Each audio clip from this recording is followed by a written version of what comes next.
So, Dave, this movie coming at Fry's coming out Tribeca. Congratulations. Tell me a little bit about how you're involved.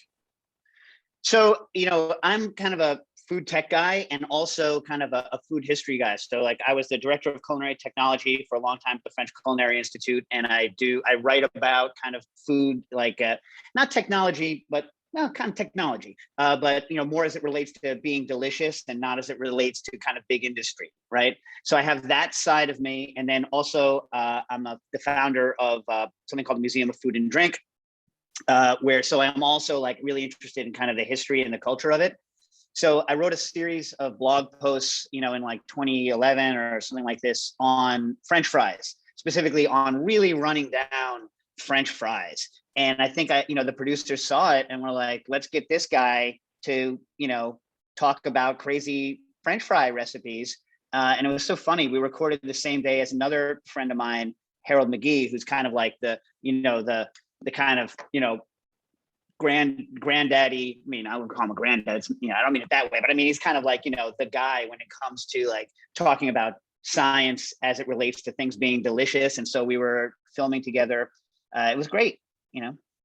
That is incredible. And once you got involved with Fries, the movie, what was the biggest challenge that you had to deal with?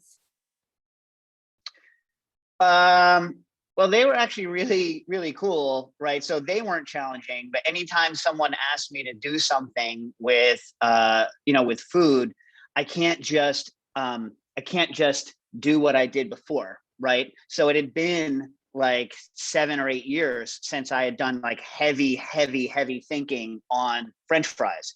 So when they said, hey, these blog posts and this stuff you've been talking, you want to come and talk about that? I'm like, well, I can't talk about that because that's like 7 years old or 8 years old.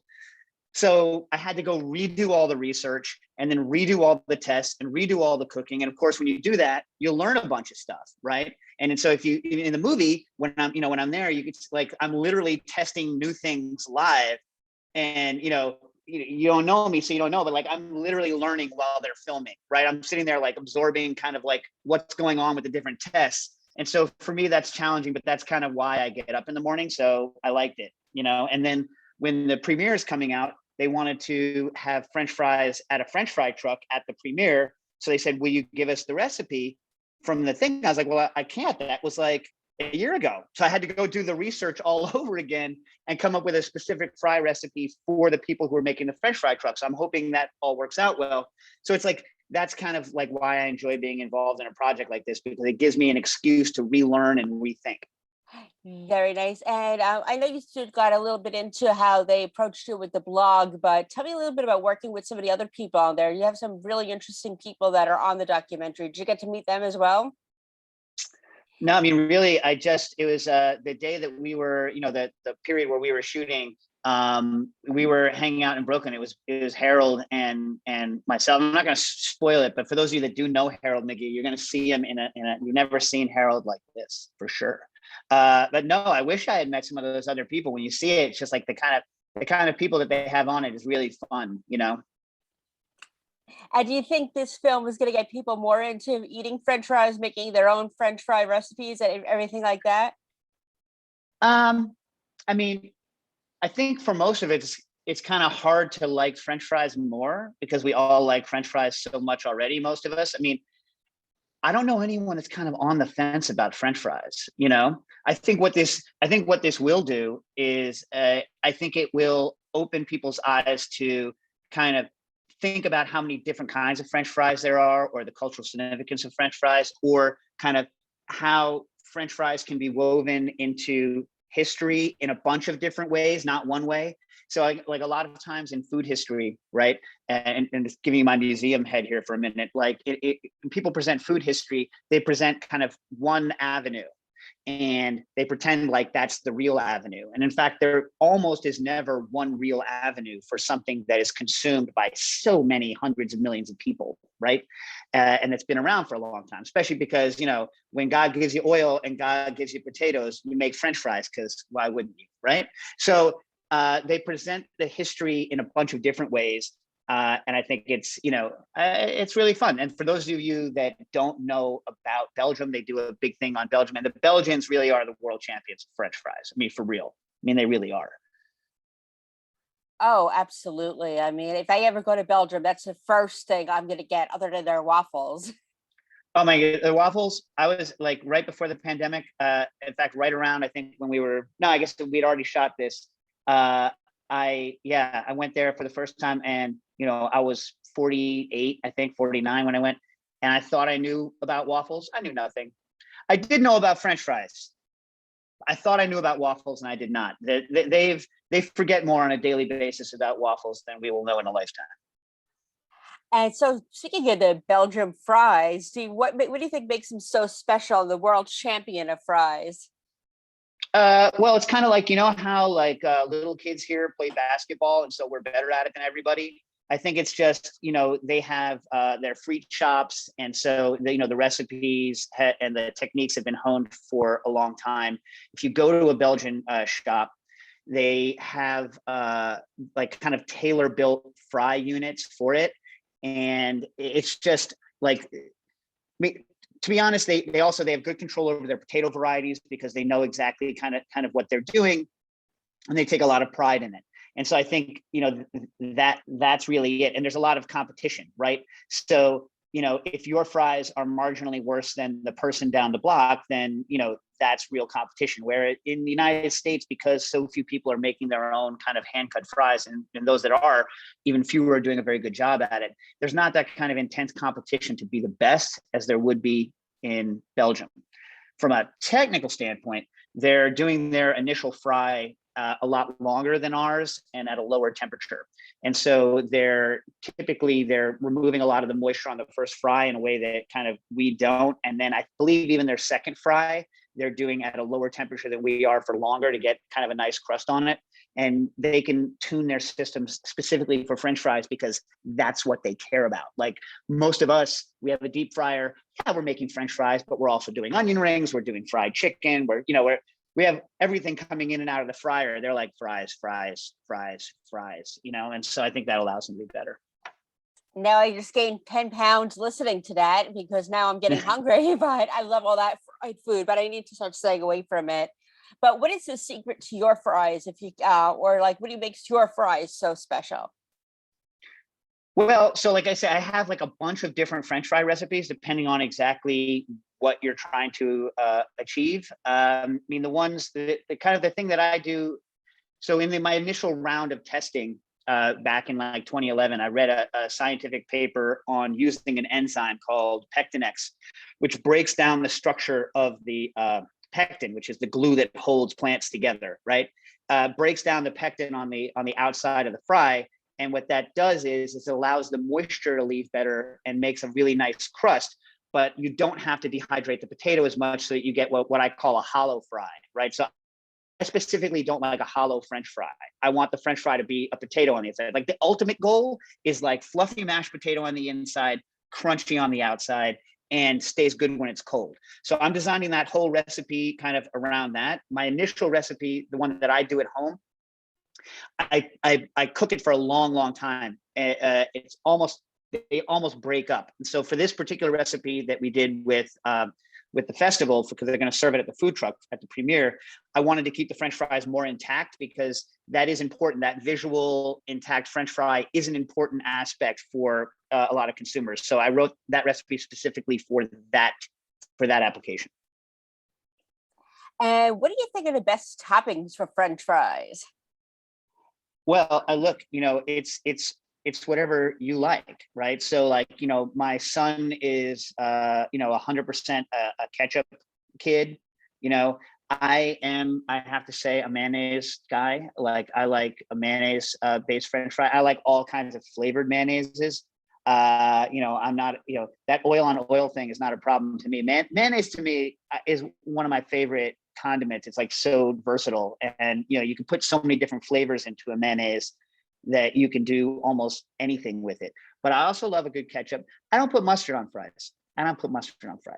Also, I don't like vinegar on fries. I'm sorry, England. I don't like to put liquid vinegar onto my fries. I like the taste of vinegar. I like vinegar fries. I don't like vinegar on a fry. Why would I sog out a French fry? Same thing.